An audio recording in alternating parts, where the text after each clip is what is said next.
There's also a new development in the case of Jeffrey Epstein co-conspirator Ghislaine Maxwell. A federal court says the Justice Department can go ahead to unseal records from her 2021 sex trafficking case.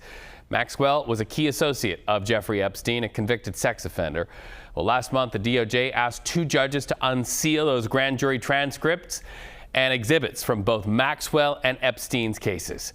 Live now to CBS News Justice reporter Jake Rosen following all the details here. Jake, what can you tell us about these documents, and when could the public get their first eyes on them?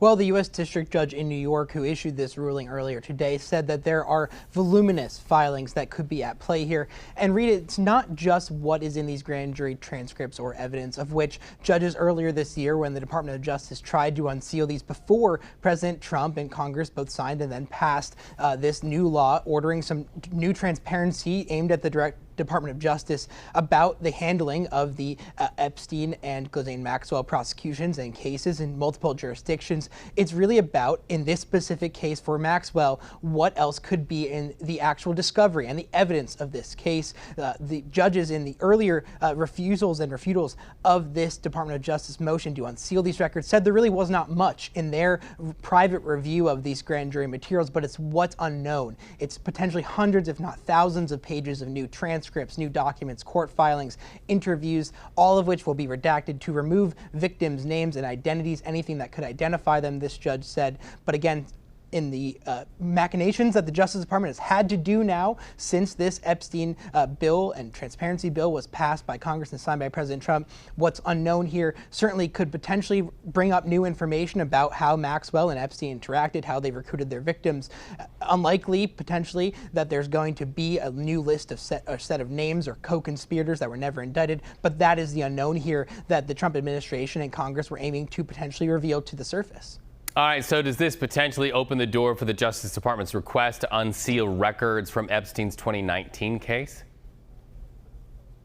And it does read because by December 19th, according to this law, the Justice Department has to start delivering some of this information in both the evidence that it and files it has on Jeffrey Epstein that are still in the Department of Justice's hands over to the public in some kind of searchable format is what this bill required. How much of what was required to be unsealed today and last week also in Florida as part of a separate move by the Department of Justice is actually released remains to be seen. It could take upwards of 10 or so days for each of these cases to actually have these documents produced, but at the same time we are reaching another kind of boiling point or pressure point where will there be more information released, how much of President Trump's base and the American public will be satiated by whatever is released, and what else remains unknown after this next tranche of documents. As we know, Jeffrey Epstein's estate has also been complying with Congress and has been slowly and separately in different tranches releasing information they had about Jeffrey Epstein's belongings, estate, contact book, things